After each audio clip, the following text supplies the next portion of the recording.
When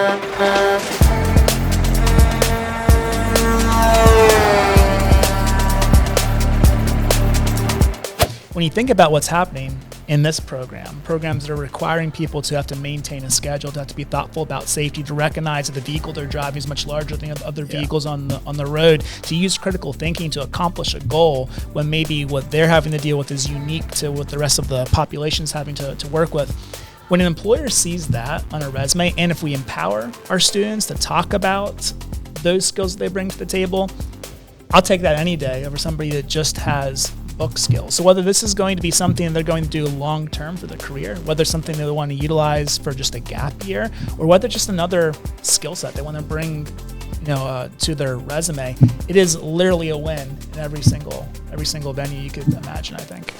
Hey everyone, and welcome to the podcast Caution Wide Right, brought to you by Compliance Navigation Specialist. I'm Luke, your host, and as you can tell, we are at a new location than our normal spot. We are at Northeastern High School in York County, Pennsylvania, and today we are going to be talking about an exciting initiative that helps the next generation step into the world of transportation. At Northeastern High School here, students aren't just learning to drive, they're learning to build a career, from helping students prepare to earn their CDL permits, even their Class B CDL license, and exploring the opportunities in trucking, transportation, and just the industries in general. And it makes sense. Many students, they want to work, but they struggle to find a career. There's a lot of push towards college, but there's a lot of expense or financing that's involved with debt that comes with that. And many first jobs, like at a restaurant or gas stations, they just don't have a lot of movement of moving up in the career, at least quickly. And that's where the transportation comes in. And that is where the D.R.I.V.E program here at Northeastern High School comes in. Now, I want to address employers specifically that are listening to this. If you are an employer, if companies wait until age 21 to hire or recruit employees, you're losing many motivated and valuable people, and could be making your company great. And the D.R.I.V.E program helps bridge that gap. So our guest, Chad Forry, is the driving force behind D.R.I.V.E. It's with over 20, now almost close to 30 years probably, teaching driver education. Chad started this groundbreaking high school, it's the first of its kind CDL program at Northeastern High School. And it's been going on for, I believe, 7 years strong now. So Chad, welcome to the podcast. Thanks for having me. Now, so we are in a school. Is it Chad or is it Mr. Forry? Chad's fine. I'm sure the students will love to jump on and comment. If students are watching, comment down below favorite things about the class, favorite things about the teacher. Let us know, and I'm sure he'd love to see that. But just getting started. So, what got you into driver education, and then eventually wanting to do CDL? Well, I did go to college for health and physical education, and one of the professors I had really asked me, what about getting another certification in safety and driver's ed? And I thought that was a good fit, and I got involved with that actually before I graduated college. So that's sort of got me into the driver's ed education field. Yep. And then the program, it started, 2017, 2018. Right. I'm just curious. I have an entrepreneurship background, so I love the idea of starting a business.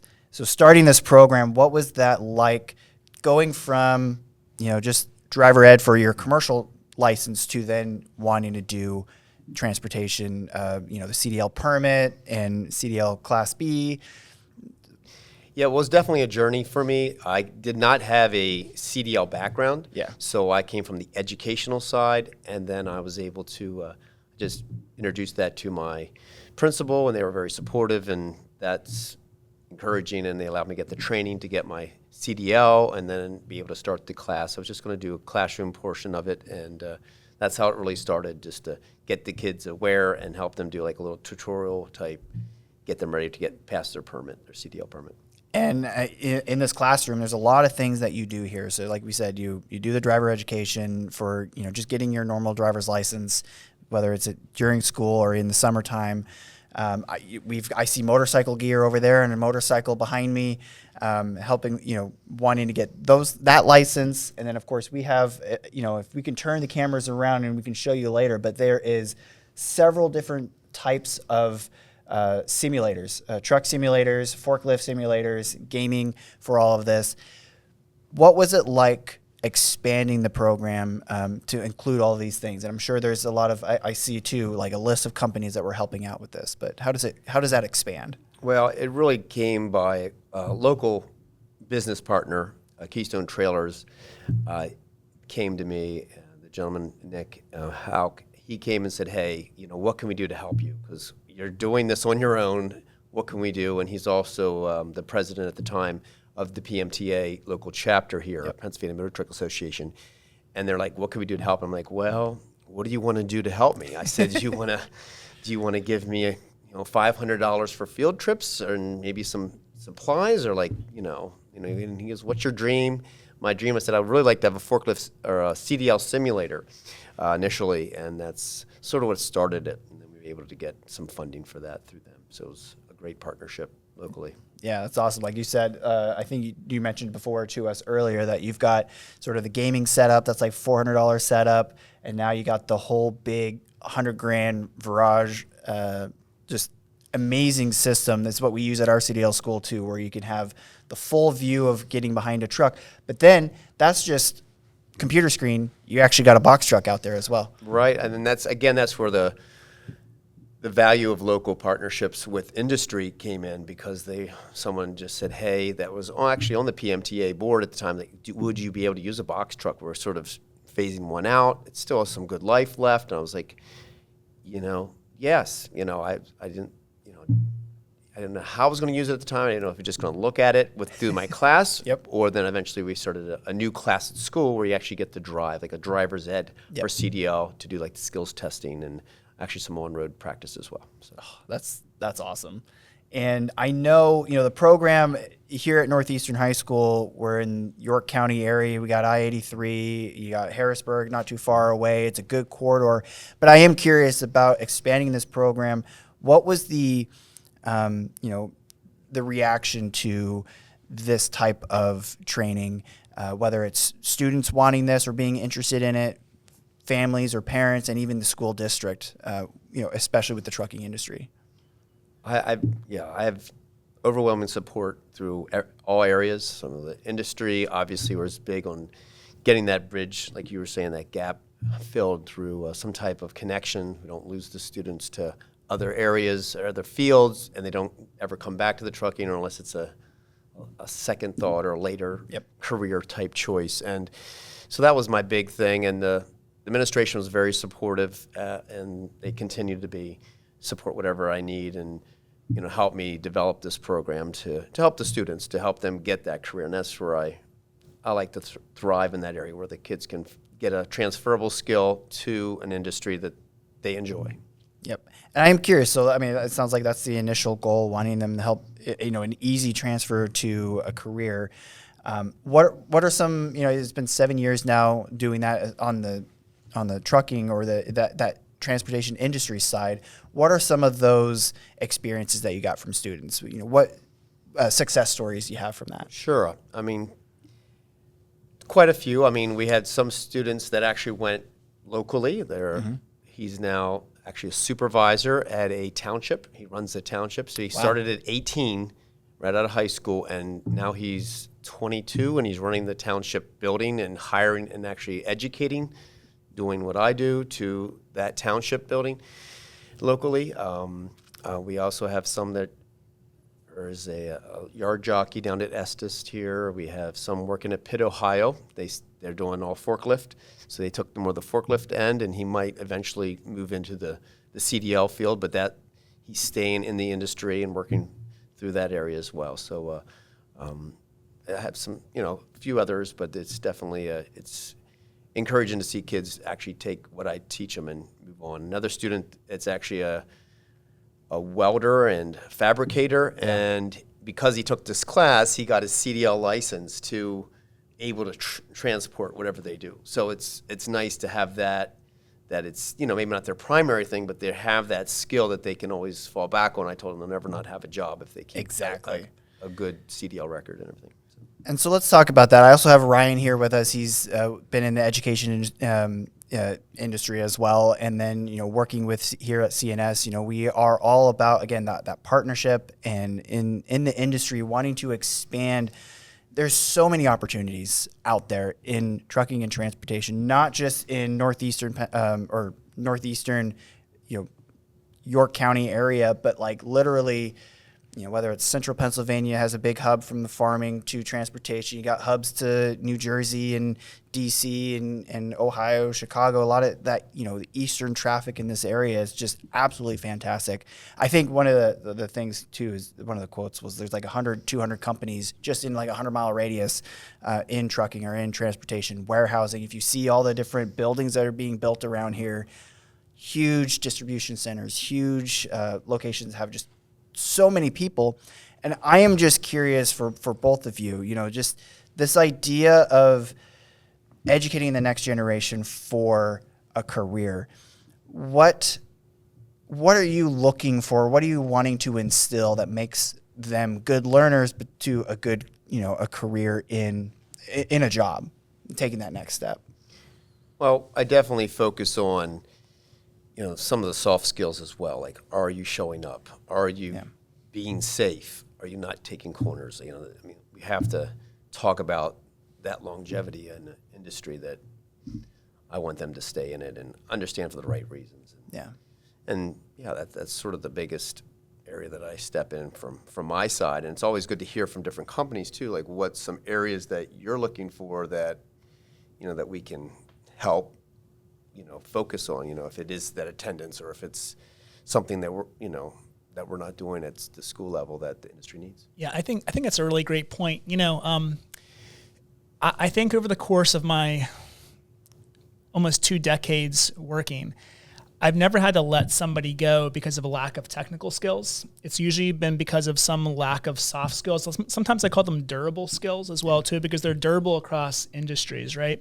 So former educator, one of the things that I used to think about as a principal and then when I was a teacher is we talk a lot about character education. And historically, and no fault of schools, their take on character education is to have a monthly assembly, which again, it's valuable to call out a particular character trait, but research has shown that those monthly assemblies, although they feel good, it's kind of like throwing leaves on a fire. Like the flame goes up, but it's not really long-lived. What is long-lived is finding ways to actually engage in those durable skills. And so what am I talking about when I say durable skills? Things like dependency, being dependable, things like having good emotional intelligence, things like understanding how to use critical thinking. When you think about what's happening in this programs that are requiring people to have to maintain a schedule, to have to be thoughtful about safety, to recognize that the vehicle they're driving is much larger than other vehicles on the road, to use critical thinking to accomplish a goal when maybe what they're having to deal with is unique to what the rest of the population's having to work with. When an employer sees that on a resume, and if we empower our students to talk about those skills that they bring to the table, I'll take that any day over somebody that just has book skills. So whether this is going to be something they're going to do long term for their career, whether it's something they want to utilize for just a gap year, or whether just another skill set they want to bring, to their resume, it is literally a win in every single venue you could imagine, I think.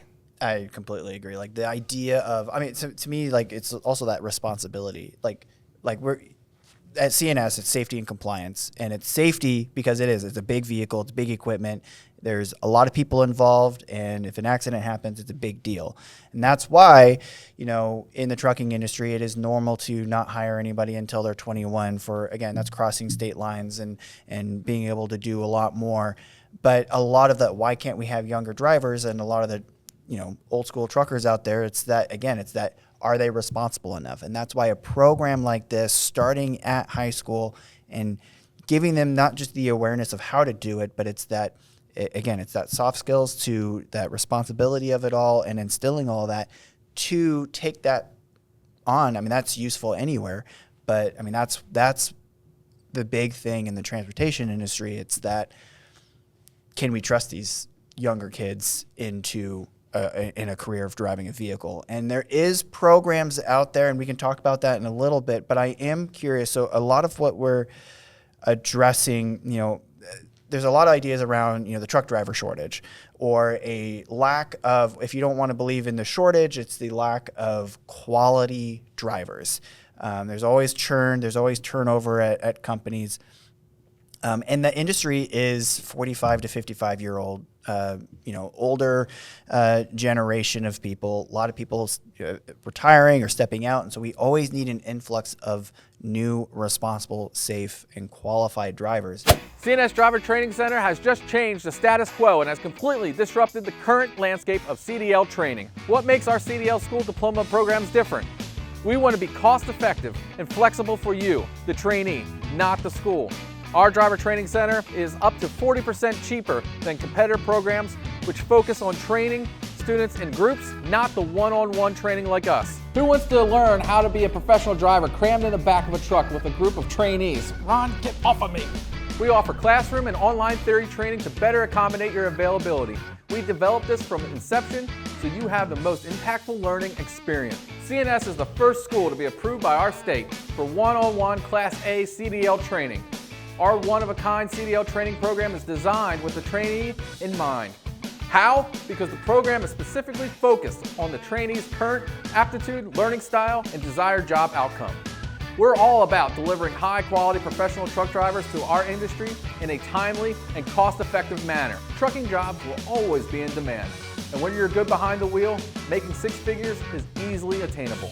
So why wouldn't you choose CNS for your CDL training? We are the best in our industry, and our trainees back us up. Just look at all the 5-star Google reviews. If you have further questions about our CDL school diploma programs, or if you work for a company and want to learn more about our company contract training, give us a call at 717-496-9145 or email us at support@cnstrains.com. Or you can fill out the form below and somebody will be in contact with you soon. Our nation needs you to keep America moving. How do you see or address driver shortage and that mentality? What do you tell the kids of why getting into trucking or transportation? Well, in this area, like you had mentioned about all the industry and all the warehousing and things, we have, you could pivot. Like the CDL is just the beginning. You could go into a lot of different things. You could be an accountant, and you know the trucking industry, and now you can help a truck driving because you understand the dynamics of that or things like that. So it's just in this area that this is a booming area for that, and I hope. I just wanted to get the kids an idea of this is just a start. If it's something that interests you, let's keep pursuing it. You don't know where that could lead because you don't know where. I didn't know going into driver's education that I would be a CDL instructor. Like that wasn't in my purview at the time, but now now it is. So yep, and it's being open to that other things. Trucking industry, transportation industry. So we got drivers is obviously the most visible or most recognizable. You have vehicle maintenance. You have the people on the logistics side. Maybe it's helping manage the loads, where they at, and the trucks and the people. You've got the people management side, fleet management side. If you are a trucker, you could start your own trucking company. So there's literally the entrepreneurship management side. If you want to do something yourself and not be behind a desk all the time, there's that piece of it. And then, like you mentioned, there's so many other realms within the industry. I'm curious for both of you, again, talk about, the opportunity that's out there. If there's a student listening right now, I'm just curious about that. Like what's that career path? Because again, it might not be something, it could be something 1-2 years down the road. It could be something 4 or 5 years down the road. It could be something 10 years down. What's that opportunity look like?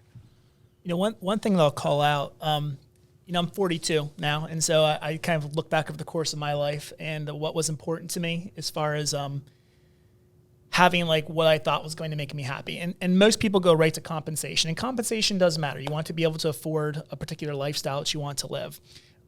But in addition to that, there's other components that, again, if a younger student is listening, this may not be immediately something that comes to mind right away, but I always look at my jobs with 3 categories. how much autonomy do I have? In other words, how much choice do I have in how I do what I do? How much creativity do I have? And do I find purpose in what I do? And again, compensation is important too. We need to make sure we can pay the bills and get food on the table. But man, when I think about opportunities in the trucking industry, transferable skills, like, my goodness, you can pretty much move anywhere in the United States and probably be able to find a job somewhere. Autonomy or independence, there's a lot of independence that you have in making choices on the road. There's some things, we have tight and loose. There's things that we're going to need to do based upon what our company or boss tells us, but there's a lot of flexibility as far as independence goes. Creativity, all the different people that you get to meet, and the ability for you to make the job what you like it to be, and purpose. My goodness, there's probably no other field I can point to that runs America's economy more effectively than the trucking industry. So I don't know. Again, as a getting older guy, I try not to admit that, but I feel that way at times. I do look back on what this industry brings to the table for someone who's looking to just overall feel a sense of, do I enjoy what I do? Do I feel value in what I do? Do I feel security in what I do? And I think the industry has those three things. Yeah.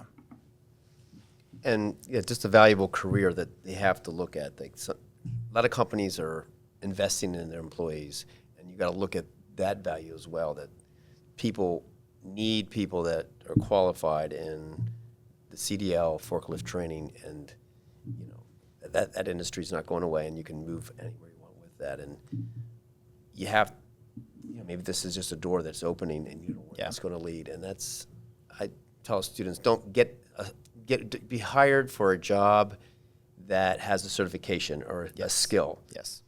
If you get in a job and they can, we can train you, we can fully train you, like some things like are they training you for a skill, or is it just to do this particular job? And that's the difference between a career and maybe a job. So that's where I really try to push them to something that they can use as a certification or career. And our school really is doing a good job at that. That what are we offering students when they leave Northeastern? Do they have a certificate in a certain area, like an OSHA training for a forklift or a CDL license? Like, what are we doing to help them be successful at that next step? Yeah, and it makes sense. I mean, we have, like at our CDL school, we work with Walmart. They come to our site and do a lot of training. And a lot of what they're doing is, hey, they want new CDL drivers.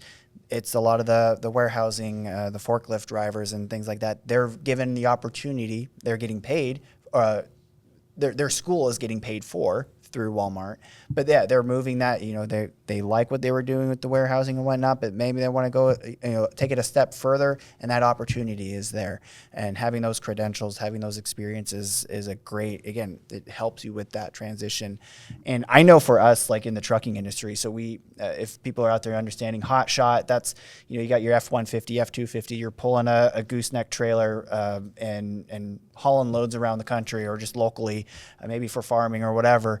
And, hey, should I get my Class A or just have my Class B CDL? And we recommend getting a Class A, because even if you're not using it or required to use it for, the hotshot career that they're having a Class A lets you be able to move up if you want to move up. You already have the license, you're already credentialed, and it's just taking that step further. And so again, it's having those credentials and the right credentials. And again, and if you're, if it's a student listening, there's obviously a whole lot of other things too. You got passport or passenger that you can add on to your CDL. You have hazmat that you can add on to your CDL, and there's a lot of different pieces there that could eventually grow beyond just your Class A. So a lot of opportunity. Now, I do want to talk about the class, the structure.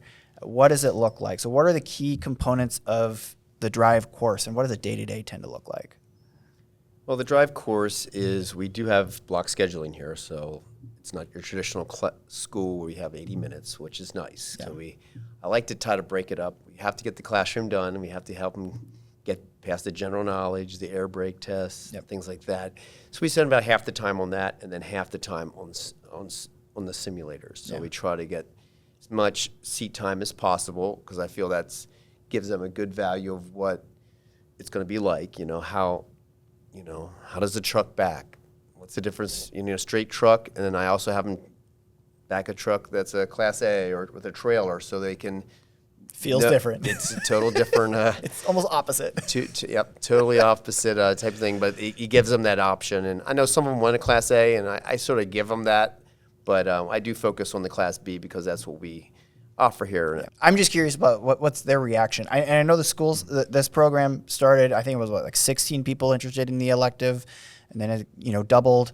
What are we looking at now with how many people tend to use the courses or go through, especially this elective? And then, what is their reaction? Are they excited when they get behind the simulator? Are they excited when they get to be able to be behind a truck? What is that reaction?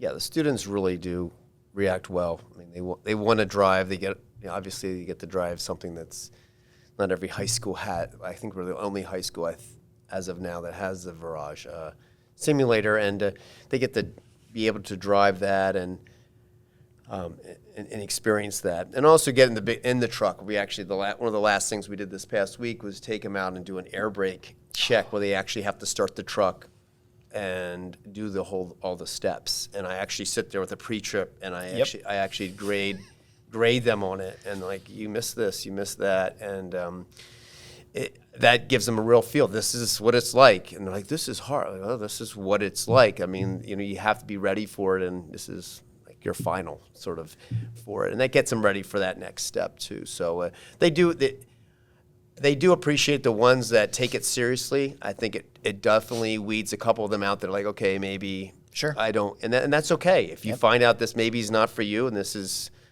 not something that you want to grasp and really sit at home and study hard, then that's okay. At least you'll learn that out. So, well, two things I want to call out. One, I think it's important that any student or family is thinking about taking this class and are wondering, like, how's the equipment stack up? Your simulator is what we're using. Same exact simulator in our business, and our business kind of leads the way when it comes to training in the professional world. And so I think it's amazing that you have that same level of equipment.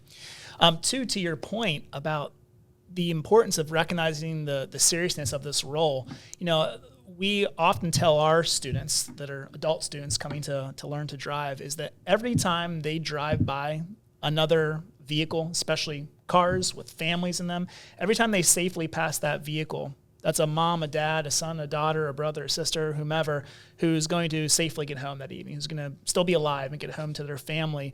We don't take that responsibility lightly, because accidents in large vehicles are almost always catastrophic. And so the industry can't afford to have people that don't take it seriously. So I think it's really, it's valuable that that's being instilled in them now, that, like, we want you to explore, of course, but when you're here to learn, because it's a big deal to get this wrong. That's why we must get it right. And there's a lot of really easy skills that get taken away. Just the idea of a pre-trip. I mean, everybody in a personal vehicle, and I know the truckers out there complain constantly, like, your light's out. You should have seen that. You should have done a pre-trip. What they complain the most about is whether it's an RV pulling another car, which is, filled to the brim, and, their lights aren't connected correctly or whatever. Like, they see it all the time where a simple pre-trip would have done that. And I think that's one of those instilled things where it's like, okay, trucking transportation is not for me, or, getting behind a truck is not for me, but these skills are so valuable for a student to just even being aware, like, hey, if I'm hauling with my boat behind me, is that safe? Am I going to be safe on the road? And I think that's what's great about this class too, is that it can grow beyond just the career opportunity, but just the day-to-day, the day-to-day piece of it. I'm curious, first from the student perspective, what are some common misconceptions that they have when they think trucking industry? Well, unfortunately, a lot of times they think it's just you're going to be a long haul. Yep. You're going to be away all week, and I try to really give them an idea. I mean, yes, there is that component, but that's no. The industry's changed. Like, you can be home every night. Yep. You can have a social life. Like, it has changed. I mean, and I try to encourage them to really research it and look at it. Each company's different, and you could figure out if you want to do a local type area, or if you want to do a regional area where you're home, maybe one night out, or there's so many different options out there, and to open their eyes up. And there's a lot of things that have CDL. So, like, we talk about PennDOT and the jobs that are at that level, or if they're at, a lot of different industries you need a CDL Construction too. Construction. And like you said earlier, like some people are driving trucks that are maybe overloaded. Yep. And they should have a Class A and they don't. And then they're going to get fined and, understand that credentialing, that what you have and how valuable that is to the company too. So when are they learning the gross weight? Yes. That's fantastic. Yeah. And understand the combination. Yeah. Wait. Yeah. And it does get confusing, but we see it happen all the time where people commonly make the mistake. And that's, again, why if you're doing hot shot and think you're close to the edge, just get the Class A, because you don't want that mistake to happen and then it's a compliance issue. I'm curious too, Ryan, on your perspective, before trucking, before you got into the transportation industry, what were some misconceptions that you thought you had, or maybe others that you chatted with? Yeah, I mean, it'd probably be easier to list the things that weren't misconceptions. I had so many.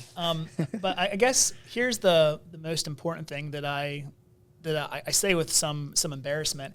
In my head, I had a visual of who a truck driver was. Yes. Right. When I graduated 2001 from high school, my vision of a truck driver was a gentleman with a ball cap, probably a mullet, flannel shirt, unbuttoned, maybe a bit of a gut. My point is, I envision the truck driver being one way. Here's what I've learned. The trucking industry brings people from all walks of life together who are interested, again, in that autonomy, creativity, and purpose, and who really want to be part of a solution. Oh, yeah. We have seen at CNS, we have folks who are looking for a career where they get to kind of call most of the shots, or they get to be on the road and get to kind of see the nation.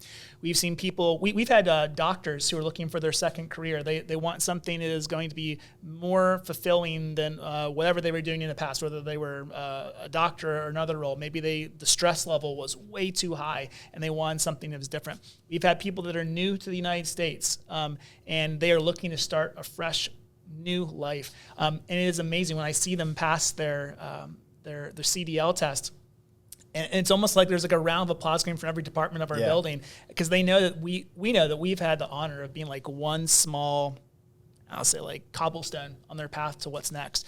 So I guess the biggest misconception was just understanding who the world of trucking attracted, and what I've since learned is that the world of trucking attracts people who want to see great things happen in a short period of time, people who are excited for knowing that their future is really going to be very fulfilling. There's probably going to be twists and turns along the way.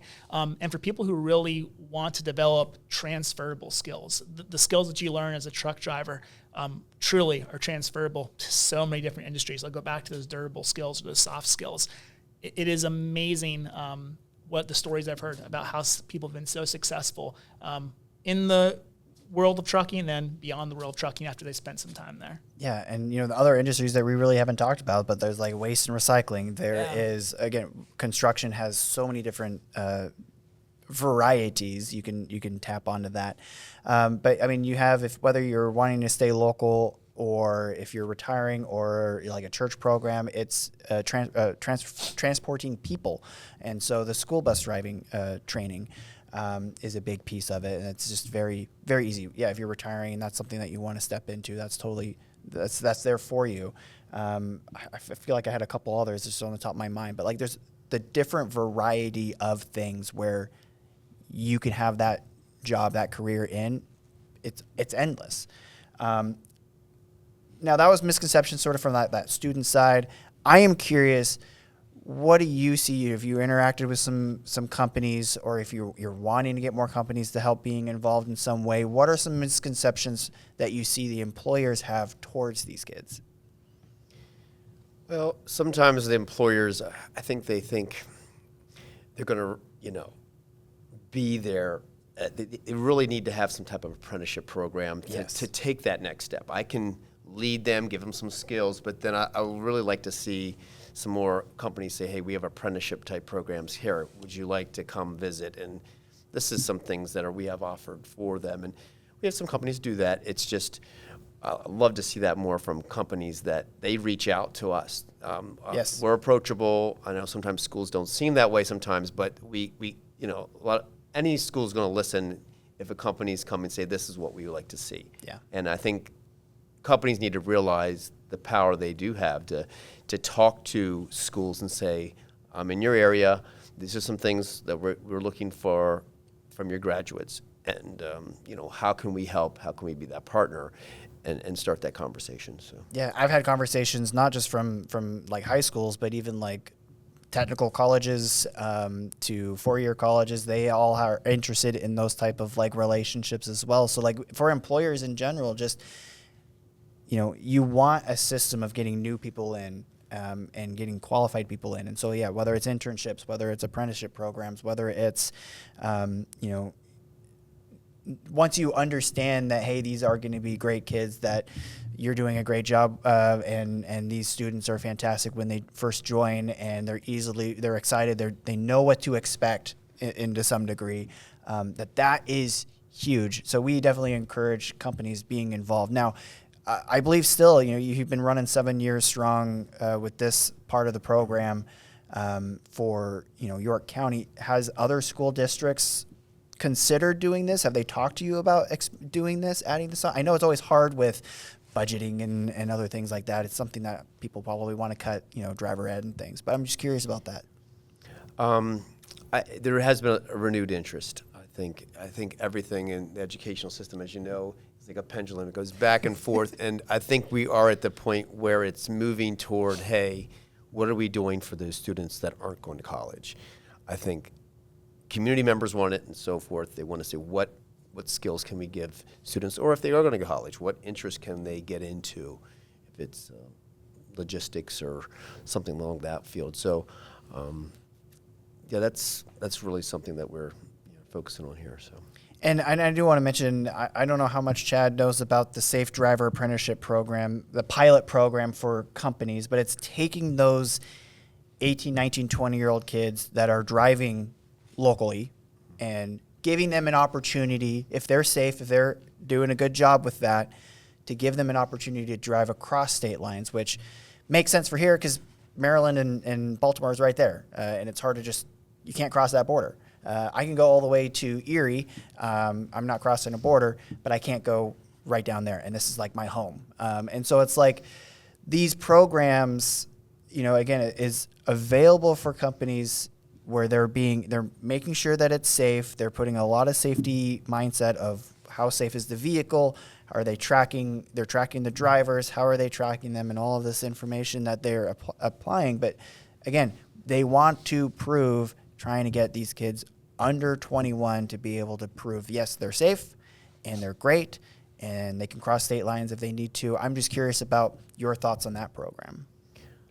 I do think we need to make sure we are starting young and we continue the safety mindset all the way through. Yes. And obviously companies want to keep that from insurance areas and for sure, and so forth. Piece. And but we, it's I think it's good to start early because we can. I really instill, hey, that driver's license is valuable to you. You're 17, 18 years old. When you do get out, keep a good record. Don't be in crashes. Don't have any speeding tickets. Make good choices with that because that's your ticket for at least this industry. And if you don't want to, have a DUI or one or two, and then that's it. This industry is over for you. You're not going to have a CDL. So explaining that and getting them early and getting that safety thing instead of learning on the backside of that, I think that's very valuable for the kids to understand. Now we do have, so I want to transition, again, the industry partnerships and different relationships you have, whether it's with companies, the PMTA that we mentioned. You've got, a week or two from now, the career fair coming up. What are some of those partnerships? What are some of those companies you want to shout out and mention that you guys are working with and are being very involved in helping you guys out? Yeah, there's quite a few companies that do come to that job fair. We're trying to build it up. It was much larger in the beginning when we had the PMDA held all the funding, but now it's we scaled it down a little bit, but it's definitely helps students focus on that. We also like to do field trips to get them out to the industry. I can talk about it. I could have people come in, but to actually go in and say, this is what we do, and this is something I would like to do. I think that's important. It's an important piece that schools need to really get out of their school building and actually go to the industry to show, because things have changed. Like you said about perspectives, the trucking industry has changed, and you can talk about it, but then if you show it, then it is changed. We have a different idea of what trucking is and what it can be. So, Yep, and I agree. I mean, even the PMTA. One of the things that they do too is getting students out to and experience the industry is fantastic. They also get the, senators or congressmen to come to the industry and learn from the industry. So it's literally both sides of everybody needs to understand the criticalness of trucking, transportation. If a truck if you bought it, a truck brought it is one of the common phrases. 70% of all freight being transported via a vehicle, a truck. And that's coming from the ports. That's coming from, our companies here in the U.S. and all around. These companies out here, they need these programs to continue to instill. And so that's why I love that you guys are here. I love that Northeastern is supporting this. I am curious about thoughts on the future. It's been 7 years for this part of it, driver ed in general. What do you want to see? What's your wish list for, whether it's another year or two moving forward? Well, I mean, every year, if you're a good teacher, you always try to refine your curriculum and figure out what you want to do and move forward with it. I really want to try to get more of an interest based with that. I mean, I'd love to start, if there was more of me, I would love to do more warehouse management. I would love to see some things along that line, because some people are like, the CDL is not for me, but they literally like the forklift side. Yep. And we do have a lot of industry with that. So love to see more of that come about. If I had my wish list, that was probably where we would move toward. And also a lot more internships. We need to, our school's moving toward that we can get kids into places their senior year when they have maybe a minimal schedule. They have a couple periods off that they could go out there and explore that and have industries open to a few weeks to a few months that they could work with the students. So that's probably my next step with the industry, and also just trying to keep the students focused and hungry on it at a smaller level, like maybe start at the younger level, junior high. I mean, and talk about what careers you're looking at. Take the truck over, have the older students talk to them about this might be something that you're interested in. And maybe your parents aren't involved. Yes, you hear that, but if you don't have parents involved in that industry, it gives them an idea of options that are out there. So. Yeah, and I like to mention, that's why parents, people in the industry, go to your school boards, go to those meetings, voice your opinions of how can we do a better job. What are some ideas to do a better job on these kind of relationships, that next career path or whatever it is. Because we always want to grow, we always want to improve. And I know, again, the companies that are out there, if you're listening, getting involved, find a way, work with people in your group to get these partnerships together. Find your Mr. Forry if you can. And if you're in central Pennsylvania, talk to them. There's so many different ideas. The trucking industry is one to be celebrated.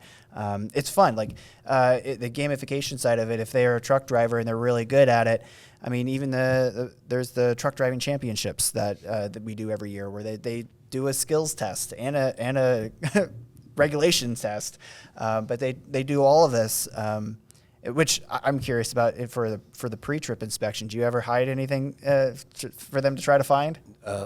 I don't.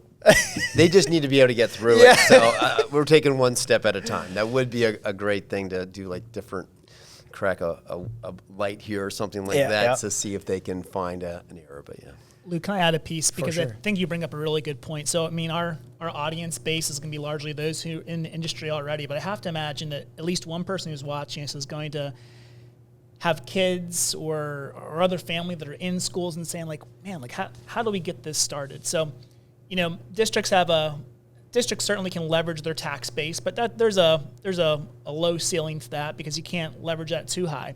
Most school districts have something called an education foundation. So when I was in my past school district, it was school district's education foundation, and they receive private money from businesses in the area. And typically those ed foundations, they are tasked with bringing innovative new opportunities to schools. And so to somebody who's watching and they're asking like, well, how do I get this started? I would say start with maybe reaching out to the principal, or if you have a teacher that you're aware of that works in this school, or if you have somebody that's on their PTO, and ask if they have a point of contact for the Education Foundation, and just float the idea out there that they heard about the school district that has a truck driving CDL forklift program in their high school and would love to explore how to be able to bring this to their school. Because really what's happening at the end of the day is that those organizations, those ed foundations, are helping schools expand opportunities for kids. And really that is the core reason why public education exists,